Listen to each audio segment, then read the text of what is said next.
तुभ्यं नमोऽस्तु भवदुःखनिवारणाय अध्यात्ममूर्तिगुरुदेव नमोऽस्तु तुभ्यम् आचार्यवर्य सुविशुद्ध नमोऽस्तु तुभ्यम् नमो हरिहन्तारम् नमो सिद्धारम् नमो आयर्यारम् नमो बच्चायारम् नमो लोले सर्वसागुणम्। जय बोलो अनंतर परम सिद्ध भगवान की, 1000 श्री आदिनाथ भगवान की, अंतिम तीर्थंकर महावीर स्वामी की। जय बोलिए आचार्य भगवान विशुद्ध सागर जी महाराज की, आचार्य भगवान समय सागर जी महाराज की, विराजमान 3 कोटि मणिराजों की, उत्तम त्याग धर्म की, अनादि निरंतर जैन धर्म की।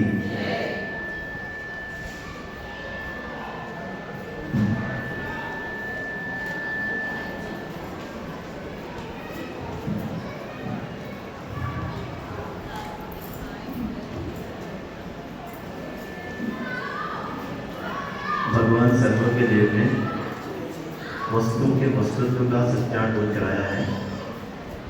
उन्होंने अपनी केवल रूपी ज्ञान से 6 द्रव्य 7 पदार्थ 7 द्रव्य 9 पदार्थ 85 इकाई का यथार्थ स्वरूप हमको बोध कराया है। वस्तु अपने 100 चतुष्टय में विराजमान है, लेकिन वस्तु के वस्तुत्व से अन्वित प्राणी 100 सत में पर सत को और पर सत को 100 सत में स्थापित किए हुए इस चारों गतियों में भ्रमण कर रहा है। किसके कारण? अपने स्वभाव को भूल विभाव की ओर जा रहा है, और ये विभाव को ही स्वभाव मान के बैठा है। यहाँ पे आचार्य भगवान क्या कह रहे हैं? हर वस्तु का अपना अपना एक स्वभाव है। जैसे जल का शीतल, अग्नि का उष्ण और जीव का जानना देखना और कहे तो चेतना। और जीव का लक्षण भी उपयोग बताया है। वो उपयोग कितने प्रकार का है? ज्ञान उपयोग और दर्शन उपयोग। 8 प्रकार का ज्ञान उपयोग और 4 प्रकार का दर्शन उपयोग। जब भी जीव रहेगा उसका नियम से किसी न किसी वस्तु में उपयोग रहेगा। अगर उपयोग कु है तो वो कु उपयोग कहलाएगा, जैसे कुमति, कुज्ञान और कुशल। और उपयोग समीचीन है तो वो सम्यक उपयोग की श्रेणी में आएगा। आज उत्तम त्याग धर्म का दिन है। जब त्याग की भी बात आती है तो दान की भी बात आती है। तो क्या कह रहे हैं? त्याग क्या है? त्याग धर्म है, और जो दान किया जाता है वो पुण्य है। त्याग स्वभाव है। त्याग किसका किया जाता है? चाहे वस्तु उपयोगी हो चाहे अनुपयोगी हो। अनुपयोगी का त्याग किया जाता है क्या? किसका किया जाता है? उपयोगी का वस्तु है उसका त्याग किया जाता है। दान जरूर हम उपयोग और अनुपयोग उन वस्तु का कर सकते हैं, लेकिन अगर कोई ये कहे भैया हमने, कोई बुढ़ापे में अगर कोई दादा कहे कि हमने चने का त्याग कर दिया है। देखो उपयोग वो तो अपने उपयोग में है, लेकिन हम अपना उपयोग संभालें। यही उपयोग भटक जाता है तो गड़बड़ हो जाता है। क्या कह रहे हैं? त्याग किसका किया जाए? उपयोग वस्तु का कि अनुपयोग वस्तु का? गौरव भैया किसका त्याग करा जाए? उपयोगी कि अनुपयोगी? हाँ, अब मानो आपका बुढ़ापा आ गया, पूरे दांत पत्ती सी पूरी निकल गई और आप बोलो मैं चने का त्याग करता हूँ। हाँ, शरीर में बल नहीं बचा, क्षयोग से नहीं बचा, 90 साल के हो गए, हम मैं ब्रह्मचर्य लेता हूँ। क्या किसका त्याग किया जाए? उपयोगी या अनुपयोगी वस्तु का? रखी रखी साड़ियाँ बेकार हो गई, सड़ गई, अब मैं इसको किसी गरीब को दे देता हूँ। खाना वस्तु रखा रखा सड़ गया, भैया किसी गाय को हम खिला देते हैं। अरे उपयोगी वस्तु का त्याग किया जाता है, ना कि अनुपयोगी वस्तु का। लेकिन दान दोनों वस्तुओं का किया जाता है। अब जब त्याग की बात आती है तो त्याग दो प्रकार का, ध्यान उपयोगी वस्तु का किया जाता है। अब जब त्याग की बात आती है तो त्याग किसका? दो प्रकार से त्याग कहा गया है। एक तो अपना व्यवहार से और निश्चय से। निश्चय से कहा जाए तो अपने राग, द्वेष, काम, विकार, क्रोध, मान, माया, पांचों पाप, हिंसा, चोरी, खुशी, ममत्व और मिथ्यात्व का त्याग करो, निश्चय से। और व्यवहार से जो 24 प्रकार के परिग्रह बताए गए हैं, 10 प्रकार के बहिरंग, चेत, वस्तु, हिरण, सुवर्ण, धन, धान्य, दासी, दास, ये बहिरंग परिग्रह। और 14 प्रकार का अंतरंग परिग्रह, कषाय, इंद्रिय आसक्ति, पाप, जो ये अंतरंग परिग्रह। और सबसे बड़ा अंतरंग परिग्रह कौन सा कहा गया है? मिथ्यात्व। इस मिथ्यात्व का त्याग करो। अब सवाल उठता है, भैया दान क्यों, किस लिए? त्याग तो समझ में आता है, भैया ठीक है, पेट बहुत भरा हुआ था, मन को त्याग कर दिया। अब आता है कि दान क्यों, किस लिए? हमने मेहनत से कमाया, पुरुषार्थ पूर्वक इतनी मेहनत करी, लेकिन हम दान करने की बात कर रहे हो आप, ऐसा क्यों? ये तो भैया फेयर नहीं है। दान क्यों किया जाए? हाँ, देखो प्रकृति को भी आप देखो, अगर एक पानी बोलते, भैया नदी बोलते कि हम आपको पानी नहीं देंगे, वृक्ष बोलते कि हम आपको फल फ्रूट नहीं देंगे। हाँ, अगर एक माँ अपने शिशु को बोलते, नए शिशु को, कि हम आंचल का पान क्यों कराएं, तो क्या ये प्रकृति चलेगी? अपन पढ़ते ना, बिन दान शावक नहीं रखे बोध को, बिन दान के ना शावक और ना साधु समय बोध को नहीं रख पाएंगे।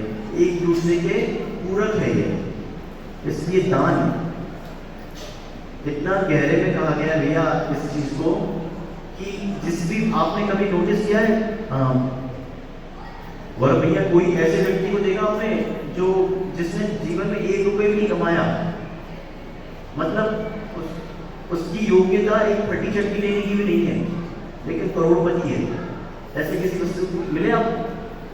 भैया मैं तो 3-4 लोगों को ऐसे जानता हूँ जो हमारे सेठ कहलाते हैं। क्या कह रहे हैं? योग्यता 0 है, लेकिन करोड़पति है। ऐसा क्यों? अपन बोले कि उनको अपने पिता से मिला है, विरासत में मिला है, हाँ, इसलिए अमीर है क्या वो? कि भैया करोड़पति परिवार में पैदा हो गया, अब वो टाटा अम्मा के पैदा हो गया, इसलिए अमीर है वो। ऐसा है क्या? तो भैया उसको तो करोड़ों मिल रहे हैं और उसने 1 रुपये नहीं कमाया आज तक।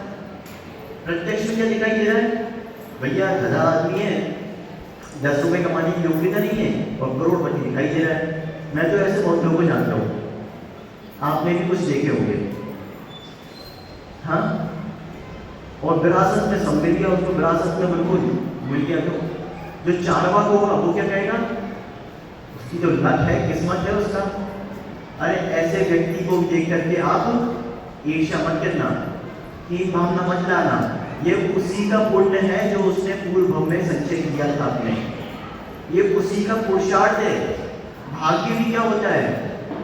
भाग्य ही पुरुषार्थ होता है जो आपने पूर्व में अर्जित किया है, जो आपने पुरुषार्थ किया है, वही आपको भाग्य दिखाई दे रहा है। दान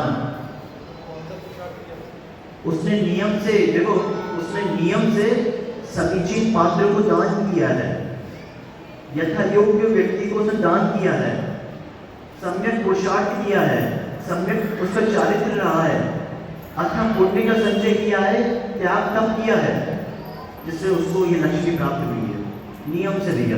और बिना दान के व्यक्ति, आप सोच लो कि हम व्यापार में कितनी भी मेहनत करते तो और धन कमा लो तो 3 साल में ही संभव नहीं है।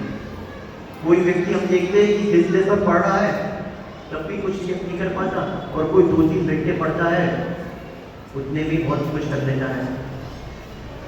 तो ऐसे ही कुछ व्यक्ति जरा सा व्यापार कर रहे हैं लेकिन करोड़ों कमा रहे हैं, और कुछ लोग दिन भर लगे बिल्कुल धंधापानी कर रहे हैं और व्यापार कर रहे हो, देखते हो बिजनेस खूब फंसी है और खुद ने दिन भर में नहीं कमा पा रहे हैं। तो कहीं ना कहीं उसका भाग्य भी ऐसा नहीं, कोई लक किस्मत, उसकी किस्मत चमक गई, कोई किस्मत नहीं होती।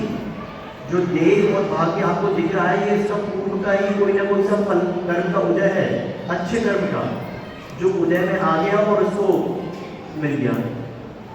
आप देखना जो बड़े बड़े एग्जाम भी होते हैं यूपीएससी वगैरह, बच्चे लगे रहते हैं बिल्कुल, और कभी कभी उन बच्चों का सिलेक्शन हो जाता है जो एवरेज ही थे और जो बिल्कुल एकदम धुरंधर टैलेंटेड ब्रिलियंट थे वो रह जाते हैं। कार्य की सिद्धि, किसी भी कार्य की सिद्धि भाग्य और पुरुषार्थ से होती है, और भाग्य भी कोई आपका लक नहीं है, जो पूर्व में ही आपका जो पुण्य किया गया है वही उदय में आ रहा है। इसलिए भैया दान,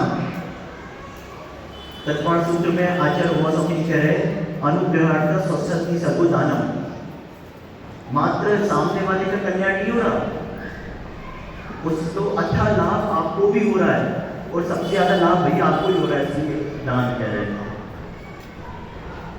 कभी भी आचार्य भैया हमारा ऐसा नहीं कि शास्त्रों में पढ़ा है, जीवन का 100 का अनुभव किया हुआ है, अपनी दरिद्रता, अपनी गरीबी, अपने दुख को दूर करना हो बहुत जल्दी तो व्यक्ति दान देना प्रारंभ करे।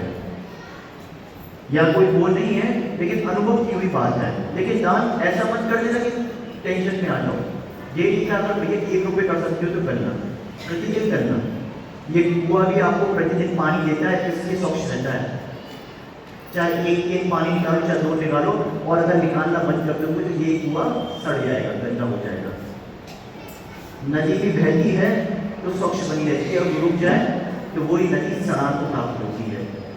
ऐसे ही हमारी ये लक्ष्मी, पर कहते हैं ना चंचला लक्ष्मी, लक्ष्मी चंचला नहीं होती, चंचला मन होता है जो कब बदल जाए।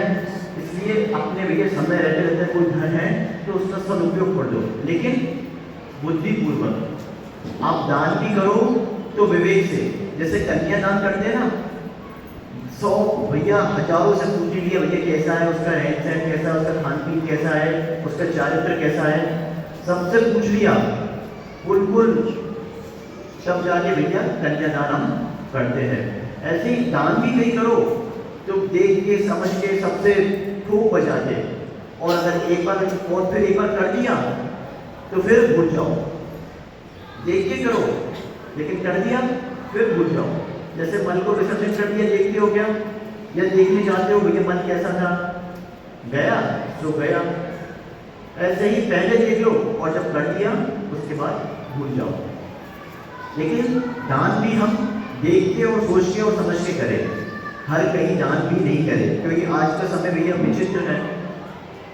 लेकिन विचित्र तब ज्यादा है कि व्यक्ति दान तो करता है लेकिन अपनी मान कसाई की खुशी के लिए दान कर रहा है, ईर्ष्या के लिए दान कर रहा है, मेरा प्रबंध बढ़े, मेरी समाज में वजनदारी बढ़े।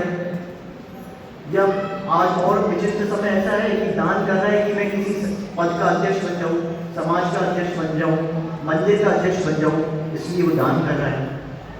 तो क्या कह रहे हैं, वो दान नहीं है, वो व्यापार है। वो दान की श्रेणी में नहीं आएगा, वो व्यापार की श्रेणी में आएगा।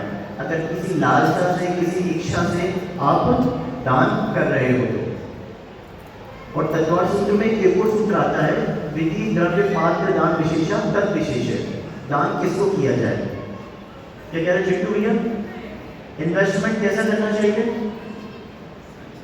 अच्छा करना चाहिए भैया, रिटर्न अच्छा मिले।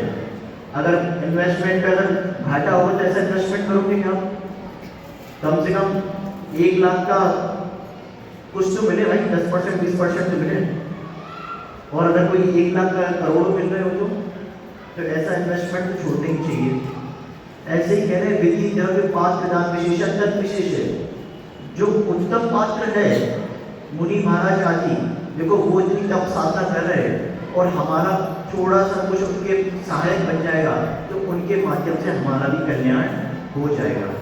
हम इतना गहरा तपस्या नहीं कर पा रहे, हम इतने ग्रंथों को नहीं पढ़ पा रहे, हमारा इतना क्षयोग सब नहीं है, लेकिन उनके कार्य में अगर हमारा कुछ धन लग जाए तो उनका जो कल्याण होगा साथ में हमारा भी कल्याण हो जाएगा।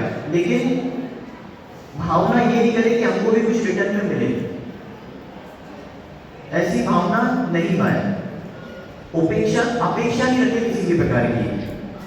अब क्या कह रहे हैं, आपने पूजा में ही पढ़ा, कितने प्रकार के दान?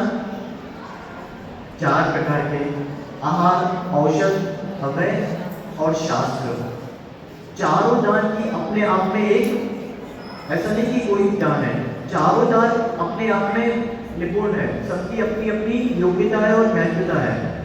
आहार दान, मुनि महाराज को देखो, आज कोई भूखे को भोजन करा देना तो सबसे ज्यादा कहते हैं ना, किसी गरीब को भी खा दो तो मन में बहुत अच्छा लगता है, सेटिस्फेक्शन मिलता है। आहार दान, और फिर ऐसे मुनि महाराज जो महा तपस्वी हो, ज्ञानी हो, योगी हो, तो जो किसी आपने मुनि महाराज को दान दिया, चतुर्काल में होते, अगर वो भैया उन्होंने अपने घाटी 4 घाटी कर्म का नाश कर लिया, आपका कितना बड़ा कल्याण हो गया कि आपको भी भैया अच्छा पुण्य मिल गया। आहार दान, औषध दान, कोई रोगी थे, मुनि महाराज आदि, आपने ऐसी औषधि खिलाई, देखो उनको जो आपने औषधि दी, लेकिन उसके उन औषध दान से आपकी इतनी निरोगी काया हो गई और आपका इतना क्षय इतना उत्कृष्ट हो गया, एक मध्य दान के प्रभाव से। सुंदर रूप भी कहा गया है, तो भैया किसी नेका पालनी से नहीं, भगवान की भक्ति से सुंदर रूप मिलता है।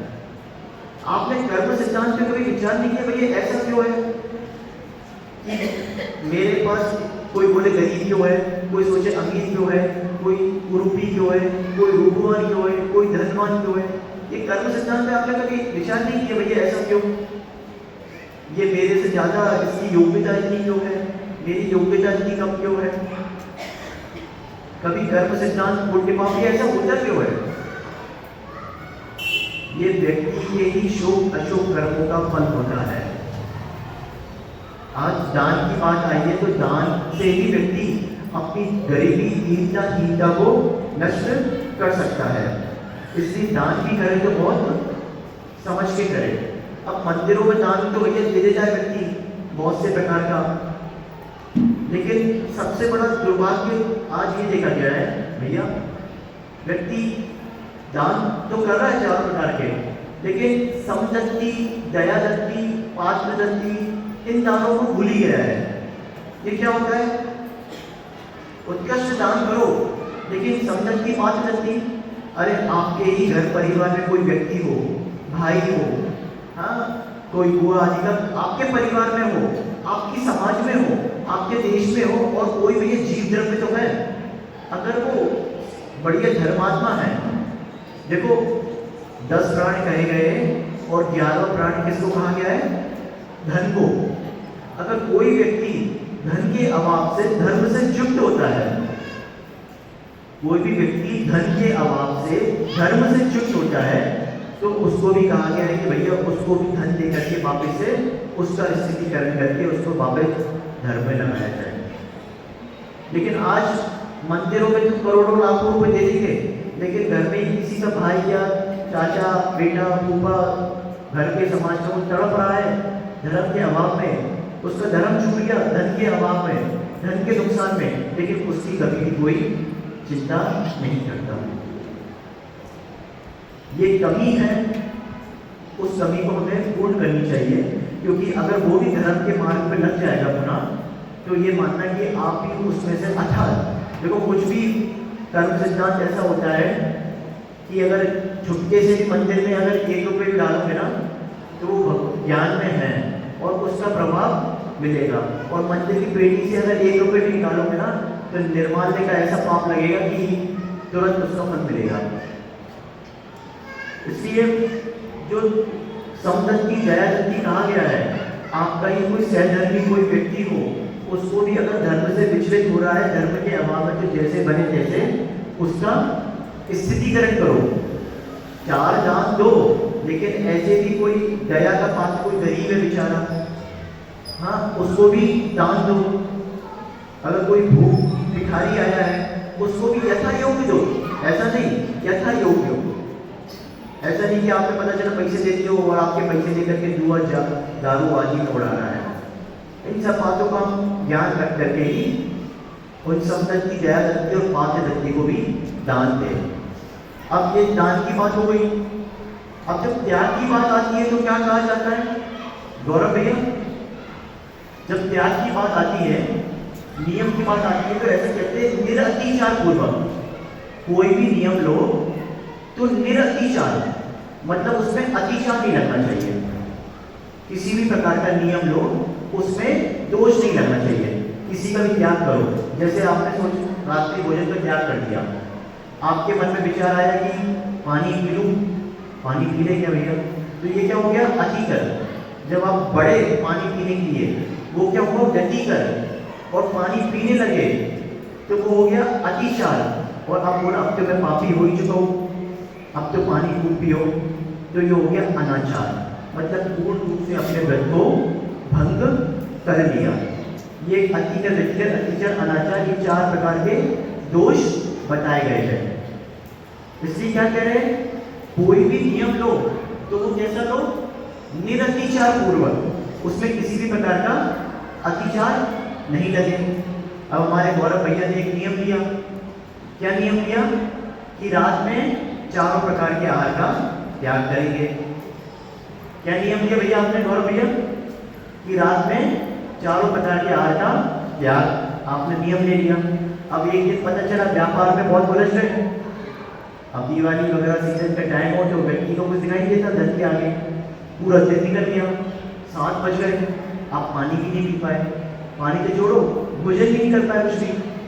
अब आपकी धर्मपत्नी आई, धर्मपत्नी जो धर्म पड़ा है, लेकिन धर्मपत्नी आई और आपका कंठ सूख रहा था बहुत जोर से, तो आपने क्या सोचा?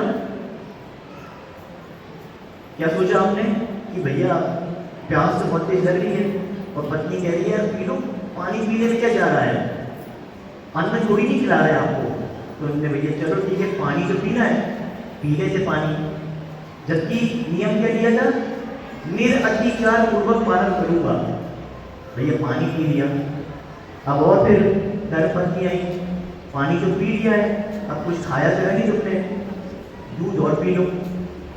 तो हाँ भैया कुछ खाया तो है नहीं, चलो ठीक है दूध पी लिया। अब भूख तो, जब पेट की भूख हो तो व्यक्ति बड़े से बड़ा पाप कर देता है। तो आपने क्या सोचा भैया?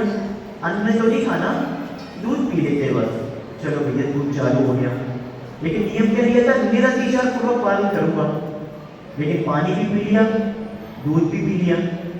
अब आपका कुछ दिनों बाद हो सकता है जन्मदिन आया, सब प्रकार के मित्र आए, आपके चिंटू भाई वगैरह जो भी रोहित वगैरह सब मित्र आए, बहुत उत्साहपूर्वक अरे गौरव का जन्मदिन है तो बढ़िया आपको ले गए पार्टी जो। तो उन्होंने बोला आपने क्या बोला कि मैं रात में नहीं खाता, चल झूठे, उस दिन तो दूध पी लिया था। तो भैया दूध तो पी लिया है, अब मित्र भी नई नई चीजें लाए, कोई काजू कतली, कोई रबड़ी, कोई रसमलाई। तो भैया आपने बोला हाँ यार दूध तो मैंने पी लिया था और ये बढ़िया मित्र आदि रबड़ी लेकर के आए। तो भाई कहते कि देखो रबड़ी खाने में क्या दोष, दूध की तो रबड़ी बनी है। हाँ क्या कह रहे हैं? नियम क्या किया था? निरअतिचार पूर्वक पालन करूंगा। लेकिन मित्र ने बोला भाई रबड़ी खा ले, रबड़ी खाने में क्या दोष? आपने सोचा हाँ ठीक है भाई दूध तो पी लिया है और दूध कोई गाढ़ा कर दो रबड़ी बनी है, ये दूध पी लिया। फिर एक जना बढ़िया काजू कतली लाया था, उन्होंने बोला काजू कतली खा लो, नहीं क्यों? दूध में बढ़िया काजू डले, रबड़ी में काजू डले और काजू की काजू कतली बनी है, काजू खाने से मना कर रहे हो, ऐसी माया चली तो बात तो सही है यार। जब दूध पी लिया और उसमें रबड़ी में काजू डले, अन्न नहीं है वो खा लिया, काजू कतली खा ली। तो यहाँ पे क्या कह रहे हैं? नियम किया था निरअतिचार पूर्वक पालन करूंगा, लेकिन पानी भी चालू हो गया, दूध भी चालू हो गए, रबड़ी भी चालू, रसमलाई भी चालू, काजू कतली भी चालू। ऐसे ही हम विचार करें कितने नियमों में हम अपने दोष लगा लेते हैं, और कुछ तो ऐसे है कि जो नियम लिया था वो ही भूल जाते हैं। इसलिए नियम लो तो सोच समझ के लो, दान करो तो सोच समझ के करो, और एक भी नियम लो तो उसका निरअतिचार पूर्वक पालन करो, किसी भी प्रकार का दोष नहीं लगे। इसी में एक बहुत बढ़िया वर्तमान योग में कहानी आती है, एक भील जिसने अपने जीवन में खूब पाप किए, खूब जानवरों को मारा है, जानवरों को खाया है। उसको जंगल में एक मुनि महाराज मिलते हैं, बड़ी भक्ति पूर्वक भील उन मुनि महाराज को नमस्कार करता है और कहता है मुझे कोई धर्म का उपदेश दो। तो मुनि महाराज उसकी योग्यता देख करके कहते हैं कि तुम मांस का और शिकार का त्याग कर दो। तो वो भील कहता है हे भगवान, यही तो मेरा जीवन जीने का तरीका है, और अगर मैंने मांस का और शिकार का त्याग कर, मांस खाने का और शिकार का त्याग कर दिया तो मैं जीऊंगा कैसे? तो मुनि महाराज उसकी योग्यता देख के कहते हैं अच्छा तो तुम कबूतर के मांस का त्याग कर सकते हो? तो बोले ठीक है, कौन से प्रकार के मांस है वो खा लूंगा, लेकिन कबूतर के मांस का उसने त्याग कर दिया। देखो कोई भी नियम लो, आप विचार करना उसकी परीक्षा जरूर होती है, नियम से परीक्षा होगी उसकी। अगर आप समझ पाओ तो समझ लेना, नहीं तो नियम तोड़ दोगे। हमने तो बहुत बार अनुभव किया है, किसी दिन सोचा होगा कि आज गुस्सा नहीं करूंगी, और पता चला उस दिन गुस्से के निमित्त और ज्यादा मिल रहे हैं। किसी दिन सोचा कि भैया एक किसी भी चीज का त्याग है, पता चला दूध का त्याग है, उसी दिन पता चला दूध के पूरे आइटम मिल रहे हैं, रबड़ी, रसमलाई। हाँ, तो क्या कह रहे, कोई भी नियम लो, आप उसकी परीक्षा नियम से होगी और फिर आपके ऊपर है। अब उस भील ने क्या बोला, ठीक है भैया इतने मांस है, कबूतर के मांस का उसने त्याग कर दिया, अपने घर आ गया। वो कुछ समय बाद, सालों बाद वो बहुत बुरा बीमार हो गया, और इतना बीमार हो गया कि उसके प्राण भी जाने वाले थे। एक वैद्य को बुलाया, वैद्य ने देखा उसको, और वैद्य कहते कि यार तुम्हारी हालत बहुत खराब है, तुम्हें एक औषधि खानी पड़ेगी, लेकिन उस औषधि में कबूतर का मांस है। उसने विचार किया जीवन भर तो पाप किए, और आज एक नियम लिया है मैंने अपने पूरे जीवन में, इतने जीवों को मारा है, लेकिन वो क्या विचार करता है, मैं ये नियम चाहे कुछ भी हो जाए नहीं तोड़ूंगा। उसको समझाने के लिए उसके चचेरे भाई को बुलाया जाता है। उसका चचेरा भाई दौड़ा चला आता है कि मैं अपने भाई को समझाऊंगा और उसको दवाई खिला दूंगा। जैसे ही वो चचेरा भाई उसका आता है तो रास्ते में उसको बंदेरी मिलती है रोती हुई। तो वो कहता है अरे तुम रो क्यों रही हो? तो वो बंदेरी कहती है तुम जिसके पास जा रहे हो वो मेरा पति होने वाला है अगले वक्त में, और तुम उसका मांस खिला दोगे तो वो मेरा पति नहीं होगा, वो नीच गति में चले जाएगा। तो भैया वो पहुंचता है उसका चचेरा भाई उसके पास और उसको संबोधन करता है, देखो एक दवाई में क्या जाना है, और आजकल देखा जाए तो प्रलोभन बहुत मिलते हैं। आप भी कोई नियम लो तो आपका सबसे पहला प्रलोभन तो आपका मन ही देगा, आपका चित्त ही देगा, अरे कर तो लो कोई बात नहीं, एक बार है फिर प्रायश्चित दे देंगे, और बाकी के घर वाले प्रलोभन देने वाले खूब मिल जाते हैं। हमें भी मिले थे जब हम इस मार्ग पे आगे बढ़ रहे थे, और बाद में फिर वही लोग अनुमोदना करते हैं। तो जैसे ही उसका चचेरा भाई पहुंचा कि भाई खा ले तू, एक दवाई से तेरा क्या चल जाएगा, प्राण बच जाएंगे तो सब कुछ रहेगा। लेकिन धन्य हो वो जैन धर्म, क्या कहते हैं उसमें, कहते हैं ना रघुकुल रीत सदा चली आई, प्राण जाए पर वचन न जाए। इसलिए कि प्राण चले जाए लेकिन वचन नहीं जाए। उस चचेरे भाई ने उस भील को बहुत समझाया और वो नहीं माना। फिर उसने बोला कि यार मुझे आते समय एक देवी मिली थी, वो कह रही थी कि अगले भाव में तुम उसके पति होने वाले हो। तो उसको लगा कि अरे एक नियम से मैं इतने बड़े मतलब स्वर्ग में जा रहा हूँ और उस यक्ष बनना चाह रहा हूँ, यक्ष बनने वाला हूँ। तो वो विचार करता, फिर सोचता कि मुनि महाराज के एक नियम लेने से मुझे इतने बड़े फल मिल रहा है, तो क्यों ना मैं चारों प्रकार के पूरे पूर्ण रूप से मांस का त्याग कर दूं। तो वो यही विचार करता और पूर्ण रूप से मांस का त्याग करता तो उच्च जाति का देव होता, एक नियम के प्रभाव से। आपने भी देखा, कल भी हमने बोला था एक लोमड़ी बावड़ी नीचे जा रही थी, लेकिन कुछ भी प्राण चले गए, अपने संयम को नहीं छोड़ा।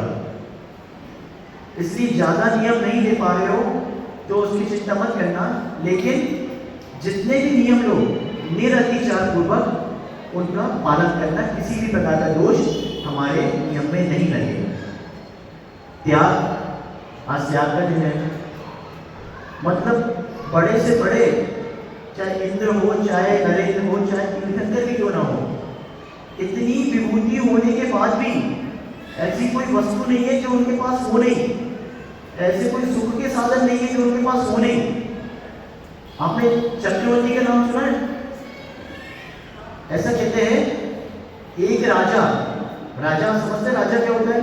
जिसके पास अपनी चारों प्रकार की सेनाएं हो, खूब सब हाथी घोड़े हो, सब कुछ हो, वो एक राजा कहलाता है।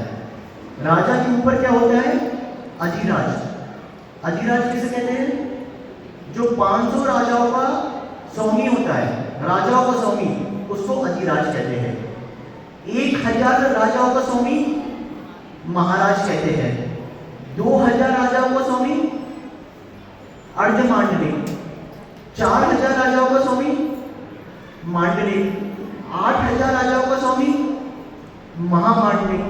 16000 राजाओं का स्वामी, हाँ, कौन होता है? नारायण, 3 खंड का अधिपति। 16000 राजाओं का स्वामी और 3 खंड का अधिपति कौन होता है? नारायण। 36,000 मुकुटबद्ध राजाओं का स्वामी एक होता है चक्रवर्ती और 6 खंड का अधिपति। और नवरिधि और नवनिधि नवरत्न, और उसके बारे में आप सुनोगे, 9 निधि के बारे में तो कल्पना नहीं कर पाओगे। आज सबसे ज्यादा अमीर कौन हो गई है दुनिया में अभी? कौन? जो भी हो, उसकी संपत्ति चक्रवर्ती के तिल के समान नहीं है। इतनी विभूति, अरे 6 खंड का अधिपति, जिसमें आपके ये भारत, अमेरिका और ये जापान और ये पूरा जितना आप देखते हो मैप, वो तो बहुत छोटे से हिस्से में आ गया। 6 खंड का अधिपति होता है चक्रवर्ती को। 84 लाख हाथी, 14 करोड़ घोड़े, 96,000 रानी। हाँ चिंटू भैया, ना तो एक रानी नहीं संभाल पाए, एक हाथी नहीं संभाल पाए, और वो चक्रवर्ती कितने हाथी, 14 करोड़ घोड़े, 84 लाख हाथी, 96,000 रानी। इतनी विभूति होने के बाद भी वो चक्रवर्ती अपने पद को त्याग करके, उन राजपाट पर उसको सुख दिखाई नहीं देता, उसको त्याग करके मुनिव्रत को अंगीकार करता है चक्रवर्ती। तीर्थंकर भगवान अकेले होते, तीर्थंकर का कोई भाई नहीं होता। सबसे ऊंचा पद अगर किसी को बताया गया है, 3 पद ऊंचे होते, चक्रवर्ती, कामदेव और तीर्थंकर। सबसे ऊंचा पद तीर्थंकर पद कहा गया है। लेकिन वो पढ़ते ना, जो संसार विषय सुख होता तीर्थंकर क्यों त्यागे, काहे को शिव साधन करते संयम सुख अनुरागे। उस वो भी क्या करके तीर्थंकर जैसे जीव भी इसको मुनिव्रत को अंगीकार करते हैं। तो प्रश्न ये है कि सुख किसमें है? अगर इन भौतिक वस्तुओं में सुख होता तो तीर्थंकर चक्रवर्ती क्यों त्यागते हैं? आप भी विचार करें कि भैया हमारे पास तो रत्ती भर भी नहीं है, और उसके बाद भी उन चीजों में हम फंसे हुए, उनके राग में, उनके ममत में, उनकी आसक्ति में, और कर्तव्य भाव इतना बैठा है कि पोते की भी शादी करानी है। यही मिथ्या मान्यता को सबसे पहले त्यागना है। बहिरंग वस्तु को जिसको हम अपना मान के बैठे हैं, इस संसार में किंचित मात्र भी आपका नहीं है। क्या ऐसी कोई सी वस्तु है जो साथ में लेके जाओगे अपने? जो बहुत बड़ा सिकंदर अलेक्जेंडर था, पूरी दुनिया जीतने को निकला था, अंत में कहता अपने सिपाही से कि जब मैं मरूं तो मेरे हाथ बाहर निकाल देना, कि सब लोग देख ले कि भाई जो पूरा विश्व जीतने वाला था वो एक तिनका भी अपने साथ नहीं ले जा सका। इसलिए खासतौर से माताएं त्याग करें, सबसे पहले त्याग अपनी कसाई का, अपनी मायाजाली का, अपने लोभ का सर्वप्रथम इनका त्याग करें, क्योंकि यही त्याग हमें चारों बंदियों में भटका रहा है। और आजकल आजकल एक ई त्याग चला है, ई त्याग सबसे ज्यादा जरूरी है, वही है। व्यक्ति उपवास कर लेता है लेकिन मोबाइल नहीं छोड़ पाता। हमको मिला था पहले बार एक भैया उन्होंने बड़ी मुश्किल से 10 दिन का इंस्टाग्राम पे त्याग करा है। अभी सुब्रमसारी महाराज जी जो शिविर लग रहा था तो सबने महाराज जी के पास बैठे, महाराज जी बाकी सब ठीक है, अपने उपवास भी करते हैं लेकिन मोबाइल मत छोड़ो हमसे। व्यक्ति इतना पच गया है उस चीज में, इतना आसक्त हो गया है कि वो छोड़ ही नहीं पा रहा। ठीक है भैया, पर ये भी स्वीकार है कि कोई 10 दिन इंटरनेट का त्याग कर दे तो वो आजकल 10 उपवास से भी ज्यादा देखा गया है। मतलब अभी लोग का स्टेटस डालते हैं कि मैंने 10 उपवास करे, अब कुछ समय लोगों को स्टेटस डाले कि मैंने 10 दिन तक इंस्टा नहीं चलाया। ये क्या, चलो भैया वो भी ठीक है, लेकिन त्याग करो तो किसी भी अपेक्षा के साथ नहीं। ऐसा नहीं कि आप सोच रहे हो कि भैया 10 दिन त्याग करो, केला करो तो 10 दिन बाद मेरी बढ़िया समाज में वाहवाही हो या स्टेटस लगा सकूं। ऐसी किसी अपेक्षा के साथ त्याग नहीं करें। और आप देखोगे जीवन में जो भी आज अच्छे फल फूल दिख रहे हैं वो अपने त्याग के माध्यम से ही दिख रहे हैं। इसलिए सर्वप्रथम कहा भी जाता है सबसे नंबर 1 पे कोई समाज है दान देने में तो वो कौन सी, जैन समाज है। चाहे कैसा भी समय आया हो, मतलब चाहे अंग्रेजों का समय रहा हो, चाहे मुगलों का समय रहा हो, तो ये जैन समाज ने ही बढ़ चढ़ करके दान किया है। अंग्रेजों मुगलों का भी समय आया था तो एक भामाशाह हुए, जब अंग्रेजों ने मुगलों ने आक्रमण कर लिया था तो ऐसा कहते हैं कि भामाशाह के पास इतनी संपत्ति थी, मतलब आज के जीडीपी 10 गुना कह लो, इतनी संपत्ति थी, वो पूरी संपत्ति अपनी उसको महाराणा प्रताप को दान में कर देते थे कि भैया धर्म देश रहेगा तो ये धर्म रहेगा, देश और धर्म की रक्षा के लिए। अंग्रेजों का भी समय में आया तो दीवान चंद हुए, जैन दीवान चंद, हाँ अमरचंद दीवान, जिन्होंने शेर को जलेबी खिलाई थी, ऐसा उदाहरण भी आता है, अमरचंद दीवान।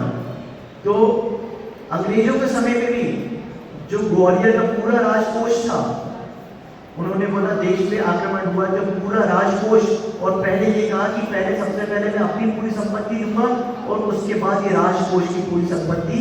झांसी की रानी जो उस समय युद्ध लड़ रही थी, उनके पास युद्ध लड़ने के लिए धन नहीं था तो पूरा धन उस झांसी की रानी को दे दिया। और उसके फलस्वरूप उनसे बाद में बोला गया क्षमा मांगो, तो उन्होंने बोला मैंने कुछ गलत काम नहीं किया है, उन्होंने क्षमा नहीं मांगी, फांसी को स्वीकार कर लिया, लेकिन उन्होंने बोला मैंने कुछ गलत नहीं किया, मैंने अपना ये दान धर्म और देश के लिए दिया है। कोरोना जैसा समय भी आया तो सबसे बड़ा दान किया तो जैन समाज ने। लेकिन दुर्भाग्य ये है कि ऐसे ऐसे समय हमने देख ली है, कोरोना जैसा समय इतना भयानक, इतना भीषण, जहां लाशों की लाशें बिछी हुई थी, ऐसा कोई नहीं है जिसका नुकसान नहीं हुआ उस समय। जन हानि हुई है, मान हानि हुई है, धन हानि हुई है, लेकिन उसके बाद भी हम भूल जाते हैं भैया, उन स्मृतियों को भूल गए। भोगों की स्मृति तो बहुत याद रहती है, कौन कौन से भोग मैंने पूर्व में भोगे हैं, लेकिन ऐसे दृश्य आप विचार करो। तत्पर सूत्र में भी आज आपने पढ़ा था, जगत का स्वभाव व संवेग बहरा ज्ञातम। जगत के स्वभाव, कोरोना का समय याद कर लो, ज्यादा थोड़ी ना 100 साल हुए, अभी 5 साल पुरानी बात है, और सबने उस दृश्य को देखा था। विदिशा में तो भैया फेमस है, एक गाड़ी जा रही थी एम्बुलेंस करके, जैसे फल सब्जी में से 2-4 टमाटर गिर जाते ना, वैसे 2 लाशें गिर गई, इतनी लाशें बना के जा रही थी। अखबार में आया था, आचार्य जी बहुत बोलते हैं इस बात को। ये दृश्य जो हमने देखा है उसी को हम कह रहे जगत का स्वभाव हुआ सम्यक वैराग्यार्थम, उन स्मृतियों को याद करो जिससे हमारा वैराग्य दृढ़ हो, राग कम हो। आज ही आप देखो जगत की स्थिति, कितनी बाढ़ आ रही है, कितनी तबाही मच रही है। तो ये भैया बता रहे थे कई लकड़ी का ढेर, बिल्कुल पुष्पों जैसा कोई ढेर मिला है, कितने वृक्षों को, कितने एक जीव को काटा जा रहा है। इन जगत के स्वभाव को तो देखो आप, संसार की भावना कही गई है, कैसे युद्ध चल रहे हैं आपस में, अभी तक युद्ध खत्म नहीं हुए। उन युद्धों में कितने घर परिवार, व्यक्ति की कमाई हुई जीवन भर की पूंजी नष्ट हो चुकी है। राजा वगैरह में देखो एक एक चावल के दाने पर लड़ रहे हैं, जो हम ऐसे छोड़ देते हैं, बिल्कुल खाने में देखते तक नहीं है, बिल्कुल उठ गए, वो एक एक दाने के लिए लड़ रहे हैं। जगत का स्वभाव हुआ सम्यक वैराग्यार्थम। उन जीवों का भी विचार करो और फिर कहो भैया हमारा अच्छा पुण्य है, और इस पुण्य को हम सही योग भोग में नहीं, योग में लगाए। और नियम से जो दरिद्र जीव दुख दे रहे हैं वो पक्के में मतलबी और स्वार्थी जीव होंगे, जिन्होंने आज तक कभी दान नहीं किया। देखो परोपकार, परस्परो जीवनम, एक पेड़ भी हमको ऑक्सीजन देता है, बदले में हम भी उसको कार्बन डाइऑक्साइड देते हैं। यही भैया सामंजस्य परस्परो जीवनम से ये वसुंधरा महकती है। इसलिए इस सूत्र को हम कभी नहीं भूले। और किसी के दान में अंतराय भी नहीं डालो कि कोई अगर मंदिर में दान दे रहा है, अरे मंदिर में देने से क्या लाभ, अरे भाई उसकी धन है, उसका जैसा उसको उपयोग करना हो, तुम उसको में अंतराय डाल के मैं अपने अंतराय कर्म का बंद क्यों कर रहे हो। इसके भी 5 हेतु कहे गए अंतराय के, दान, लाभ, भोग, उपभोग, किसी के दान में, किसी के लाभ में। इसलिए अगर कोई दान कर रहा हो तो उनको ऐसा मत कहना चाहिए भैया मत करो, भैया खूब करो दान। किसी के भी दान में अंतराय मत डालना। अंत में यही कह रहे हैं कि इस परिग्रह को त्यागो, जो 24 प्रकार के परिग्रह कहे गए उसको त्यागो। पूजा में पढ़ना आपने, निज हाथ दीजिए, साथ दीजिए, खाया खोया बह गया, खाया खोया बह गया। कितना मतलब आप पंच परावर्तन आपने नाम सुना है?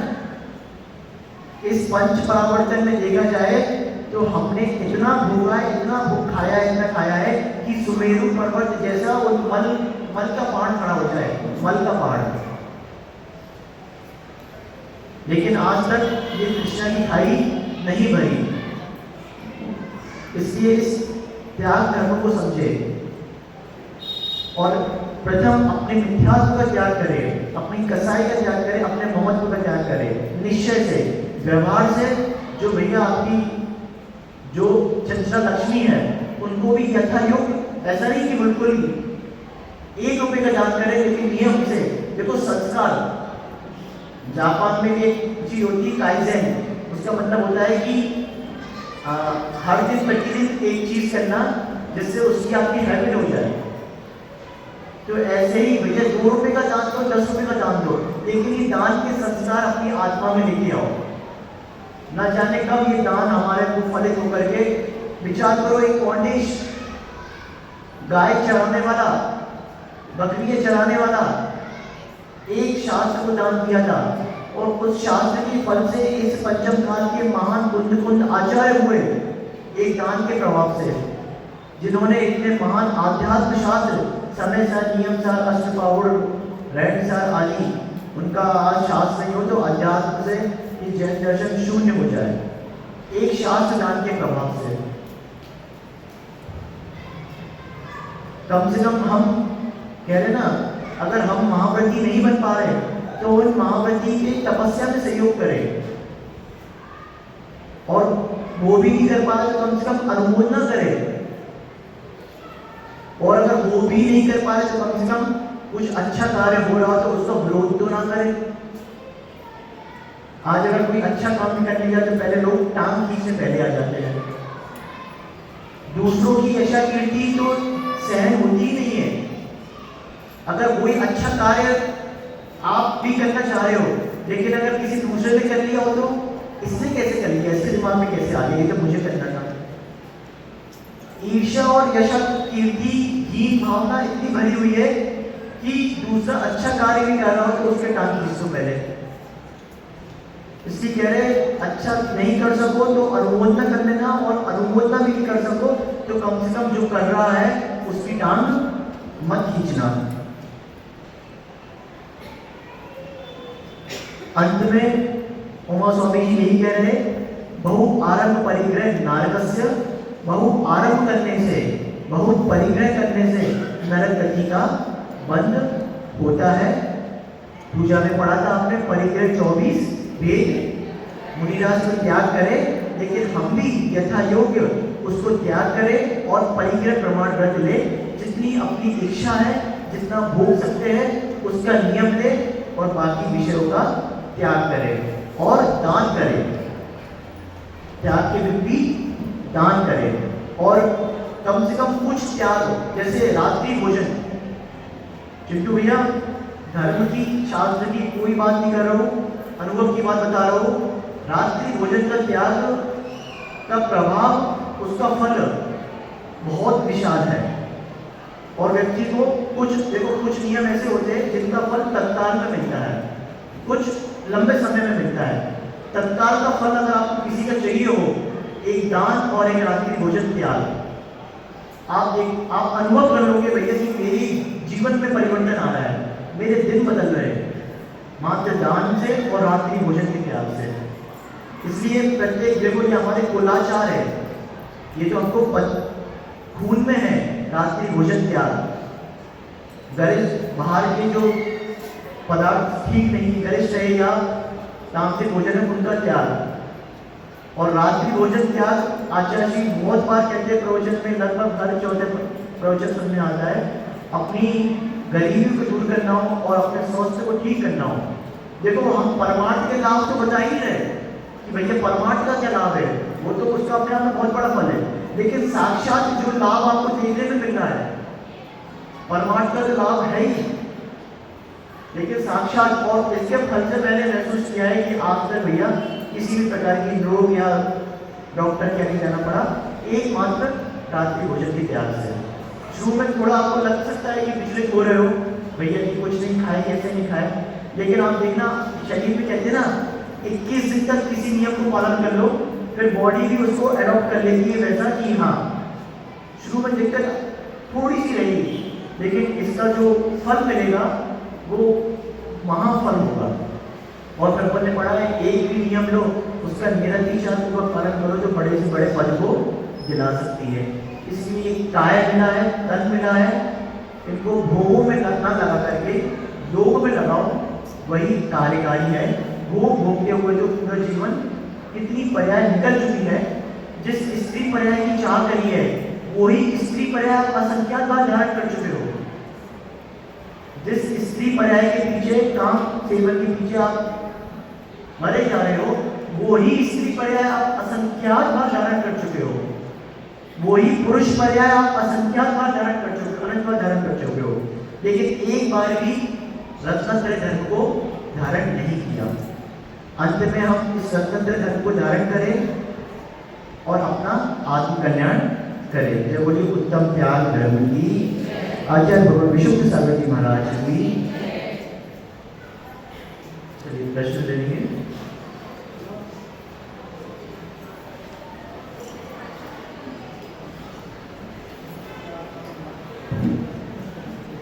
मूर्ता क्या होती है?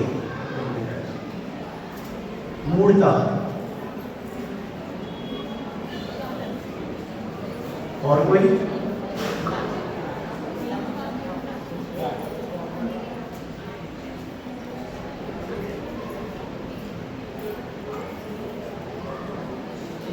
मूर्ता तीन प्रकार की होती है, देव मूर्ता, गुरु मूर्ता और लोक मूर्ता।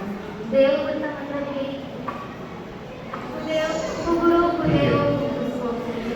लोक मूर्ता मतलब लोगों की इच्छा के अनुसार अपन को करना, और गुरु मूर्ता मतलब जो अपने विचार की पूरे उपहास का मतलब जो उनके सारे हुए विचारों को न मानना। ये तीन प्रकार की मूर्ता होती है। बहुत बढ़िया। देखो मूर्ते यानी मूर्खता, जैसे कोई बोले कि भैया गंगा नदी में डालो पाप धुल जाएंगे, कोई कोई कह रहे पेड़ से शादी कर लो, पूरा वो आपके सब भूल कर जाएंगे, ऐसी गलत मान्यता मन में बैठी हुई है देश शास्त्र लोक में, तो वो मूर्खता कही गई है। अगला प्रश्न है, दो प्रकार के मिथ्यात्व होते हैं, कौन से? उसको समझाना थोड़ा सा। आज मिथ्यात्व की बात चल रही है। दो प्रकार के मिथ्यात्व कहे गए हैं, ग्रहित मिथ्या और अग्रहित मिथ्या। हाँ बहुत बढ़िया। गृहित मिथ्यात्व क्या होता है? गृहित मिथ्यात्व क्या होता है और अग्रहित मिथ्यात्व क्या होता है?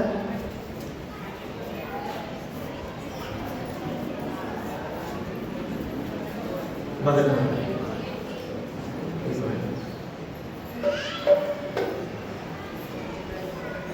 दो प्रकार का है, ग्रहित मिथ्या और अग्रहित मिथ्या। ग्रहित मिथ्या कहलाता है जो परंपरा से मिलता है, अग्रहित मिथ्या जो परंपरा से मिलता है, और ग्रहित मिथ्या जो हम दूसरों के उपदेश के द्वारा ग्रहण करते हैं। बहुत बढ़िया।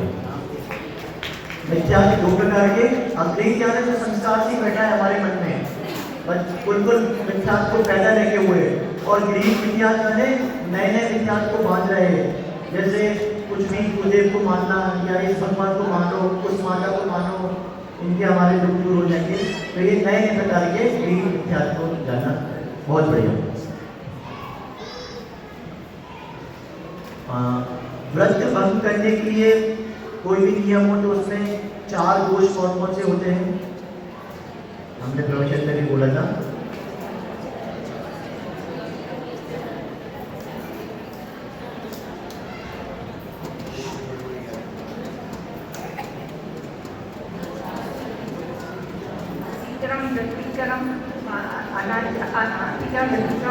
और अनाचार, अतिक्रम, व्यतिक्रम और अनाचार,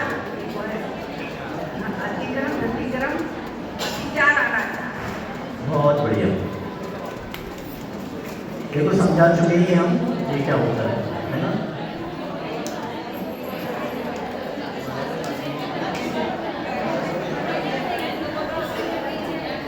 एक प्रश्न जो हमने पहले ही पूछा था, शून्य की खोज किसने की है? देखो पहले भी पूछा था हमने।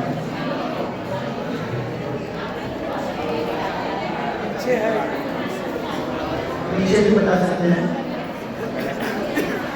आर्यभट्ट मत बोलिएगा कितना करें।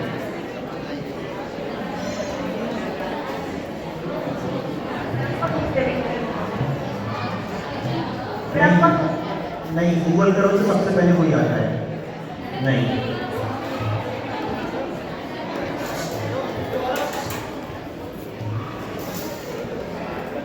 देखो ये प्रश्न हमने पूछा है और आपको बताया है।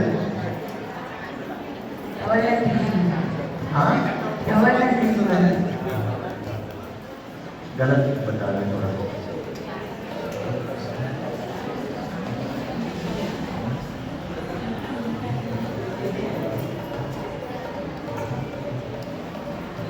भारतीय गणित की प्रमुख मैंने भी वही बोला था, प्रमुख तो नहीं है।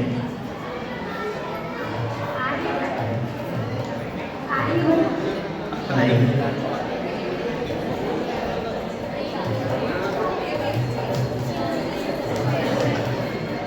आचार्य सोनंदी जी। तो गलत बोल रहे हो आप।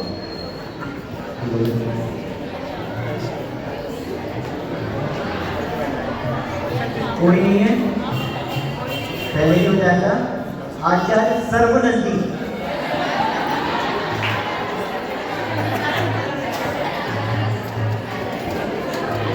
तो जब पूछा प्रश्न कोई नहीं बता पाया। संलेखना में अतिचार, संलेखना में अतिचार बताए गए हैं। वो कौन कौन से अतिचार होते हैं संलेखना के? बता देंगे, प्रतिमा सूत्र वाले आराम से बता देंगे।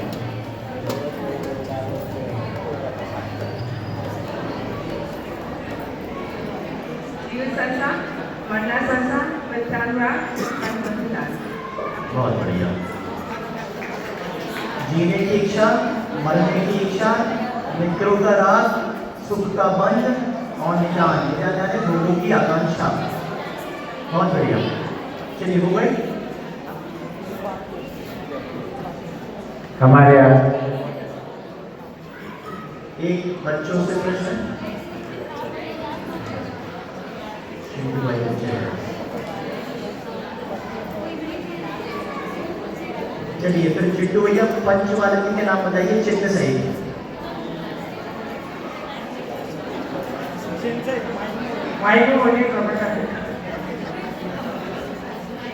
वासुपूज्य भगवान से ही पैसा, वासुपूज्य भगवान पैसा, दूसरे मल्लिनाथ कलश, तीसरे नेमिनाथ शंख, पार्श्वन सर्व महावीर भगवान से। बहुत बढ़िया।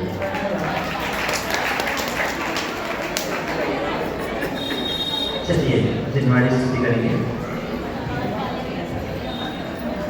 जवानी के ज्ञान से सूझे लोकालो, सोमारी सदा दो वाणी वाली तो जो देव शरणागए तो पावे सुख से।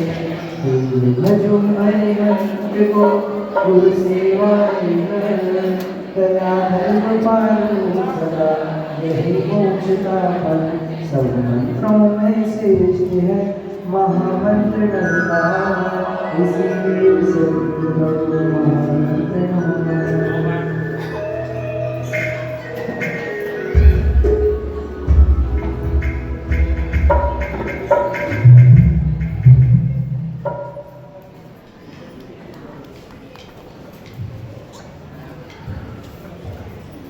हमारे आज के प्रायोजक है श्रीमान कस्तूरचंद जी, श्रीमती अलका जी, अमित जी, आशिका दत्त, वधु वाटिका परिवार एवं श्राविका बहु मंडल।